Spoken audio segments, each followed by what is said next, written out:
Truth is that sometimes it's not about people, it's actually about you. How do I mean that it's actually about you? Is that if you have any of the syndromes, right? Any of the syndromes that limit you, any of the belief system that limits you, that make you feel that you're not cute enough, you're not smart enough, you're not eloquent enough. If you have any of those challenges, you may find it difficult making good and great friends. So, yes, understand the scripture that says, let no man think more highly of himself than he ought to. Yes, but why you should not think more highly than you ought to? There is a high level you are on that you should think of yourself. Having this thought will help you build good relationship with people, will help you be able to come to social gatherings and want to meet people, and also be open to having people meet you. You may have been in gatherings where you realize that it's like, oh, this person is feeling inferior, or this person is feeling insecure, or this person is feeling not matching up. I still thank God for my dad.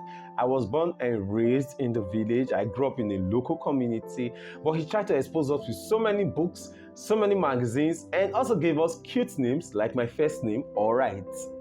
Like my first name, Alright. So what happened was that anytime I stepped out from the village, right, we may not have owned a car, we may not have owned a TV, we may not have been in social place, but then we could still relate, we could still interact with people, and it gave us a lot of great friends, many amazing friends, although we were people who were born and raised in local community. And that's the same thing I want to say about you. If you keep on belittling yourself and think that you're not cute enough, you're not smart enough, you're not good enough, you're not all of that enough, you will not be able to make the necessary friends, the right friends that you make, and you will not also be open to such friendship.